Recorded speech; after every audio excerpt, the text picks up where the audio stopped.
Hello everybody. In today's video I'm going to be replacing the head unit in my car. We're going to be replacing this thing, hacked together piece of junk from Boss Audio, with this brand new JVC unit.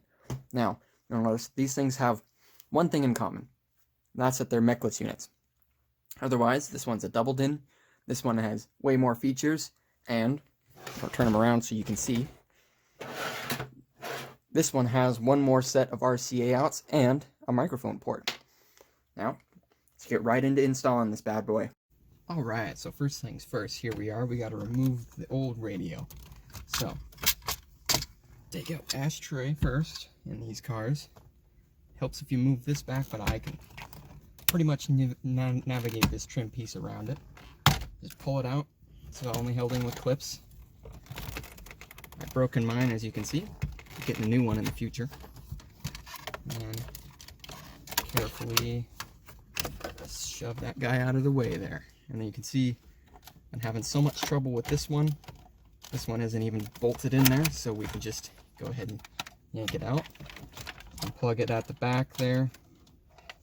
And unplug the RCAs. And we are good to go. Radio is removed. Alright, next thing, we're going to deal with this wiring. So as you can see, been kind of a cobbled together wiring loom right here, so just going to disconnect that. Thankfully it's an adapter and it's not wired into the factory wiring. Now these are a little bit stiff. With persuasion they will come out. So, for this guy here, I'm actually going to be making a new adapter essentially. Basically taking off these ends for the old radio and putting on the ones included with the new radio, and retaining this so I can plug this into my factory harness. We'll be getting to that in just a moment. Before we get to wiring up the new harness, we're going to need to take something off of this old radio, and that is these brackets here. At least for my car, the stock radio comes with these metal brackets that basically hold the radio into the dash. So we're actually going to steal these right quick off of this one.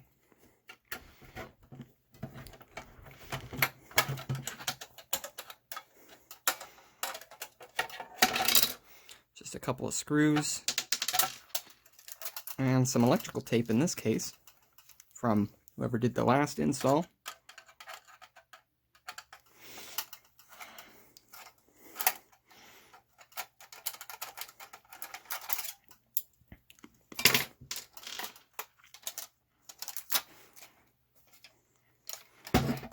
Need to get this one out too.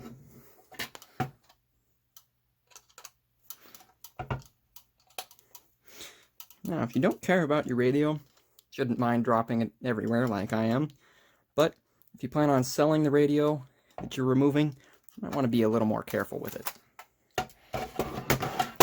So there's that, the brackets for the aftermarket pocket kit there, and then the brackets that we need. So we're going to get rid of all that stuff. That's all we need here. So, now it's time to deal with this monstrosity. So, as I said before, these ends plug into the radio, and these ends plug into the factory harness, and I am going to be making another adapter like this.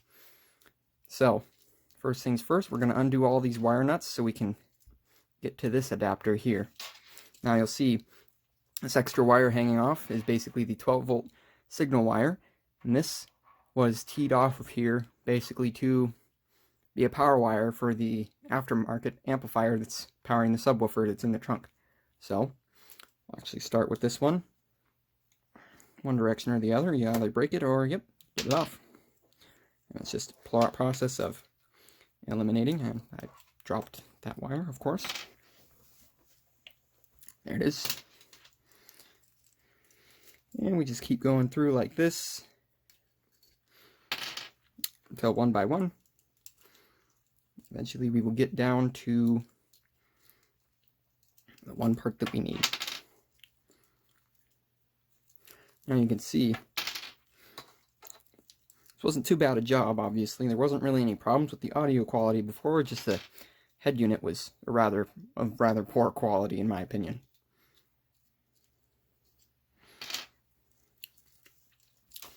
And basically the way these wire nuts work is they just thread onto the wire, so it's actually a pretty easy method of installation. Just not the best for super long term. I'd rather use either butt connectors or ultimately just solder them together. Unfortunately, I don't have a soldering iron, so you're gonna be going with butt connectors for today.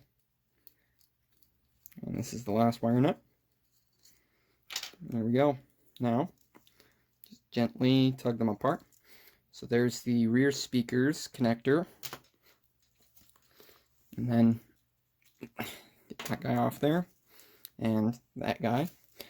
And then this connector for Toyota is the power antenna, the front speakers, and the power wires for the head unit.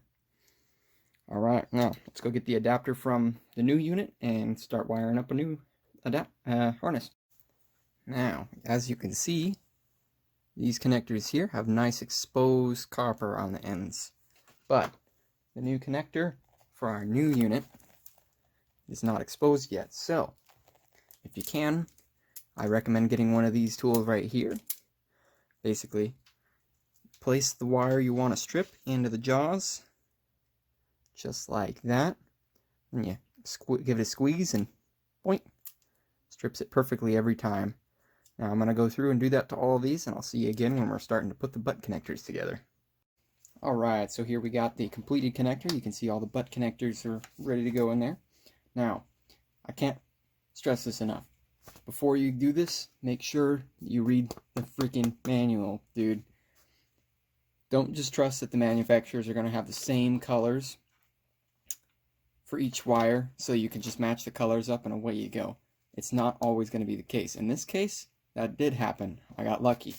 But make sure you always consult your manuals before you start just slapping stuff together. Now, with this connector in its current state, I could totally leave it just like this, but I'm going to add some electrical tape around these butt connectors and around the ends to kind of keep everything together. So, first things first, kind of bunch these butt connectors together here. Get some tape ready to go here. And then just start carefully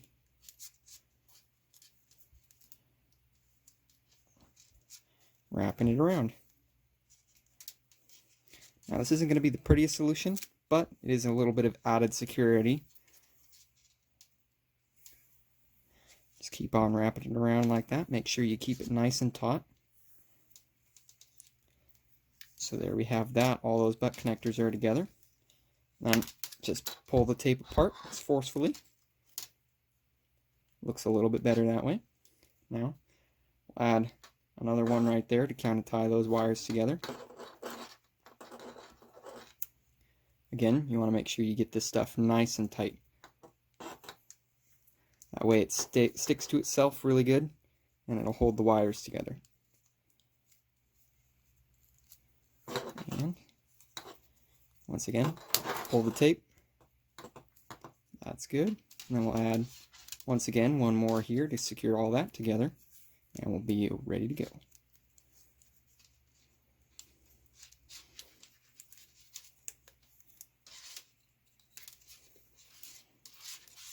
Now, if you wanted to go one step further with this, you could add some wire loom to kind of pretty things up even more, add some extra protection from chafing, but I'm pretty damn happy with that, so that's the way I'm going to leave that. And we are ready to go install after we do one more thing. Now the last thing we got to do is install these brackets that you remember I took off from the other one. Now not every car is going to have these brackets like this. You might need an adapter kit to be able to fit a double DIN or a single DIN, whatever you're installing. You might need an adapter kit to be able to fit it in there, and that's what the other one had, was basically that pocket adapter kit. So it was a single DIN with a pocket. This one, as you can see, it's a double DIN, so it'll take up the whole hole. And here's what I mean by this radio is way more quality. It even came with the hardware, which threads into the side to mount that. Now, can't say the same for the other radio. Now, gonna get this installed, and see you when we're ready to put this radio in. Alright, so there's a couple little things to take care of before we can just throw the radio in. First is, the radio came with a microphone right here, which I'm going to be putting right on top of the steering column so people can hear me good when I'm on calls. And basically just got to mount it, run the wire through back behind the dash, and then the other thing is power switch for the amplifier. And there's one extra wire I left out, which is a power wire for an amplifier off of the radio wire harness, and that's going to be run to a little compartment over to the left of the steering wheel, which is out of frame. So first things first, got to run those wires and get them ready back here, and then we can do the final installation. Alright, after a little finagling, we got our microphone right there run, and then the wire for the switch in the little compartment on the side there that's going to go to the amplifier. Now, first things first, you're going to connect this to our factory harness. Pretty simple. Click there. Click there. Now that's ready to be plugged into the new head unit. So there's that. We'll need to get a butt connector, strip this wire, and wire that to this wire right here. This one is for steering wheel remote, which I'm not using. So we'll get that done, and then finally be ready to actually put the stereo in.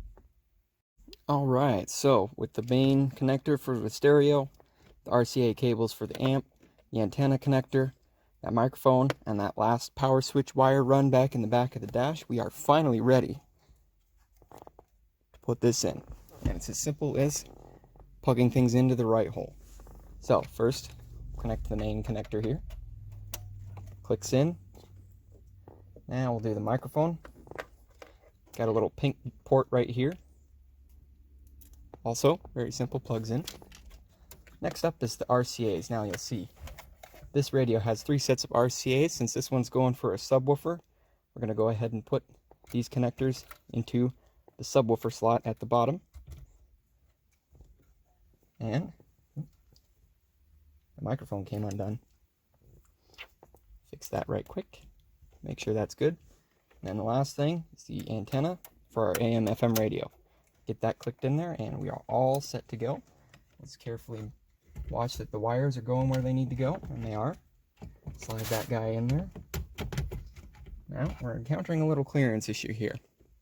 And the problem is these screws that are holding in the bracket. There's a very simple solution, and that's just to relocate those screws, and we'll be good to go.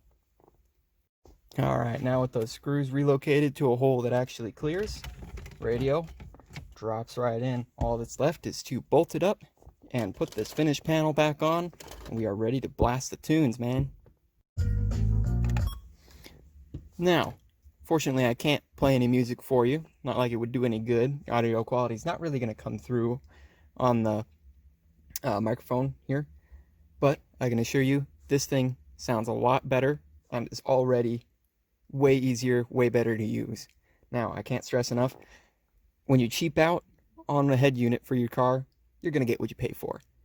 The other one, hard to install, didn't work very well, was rather poor quality. This one, now, while it is more expensive, it was way easier to install, way better to use, and just frankly, a much better quality, of course. You get what you pay for.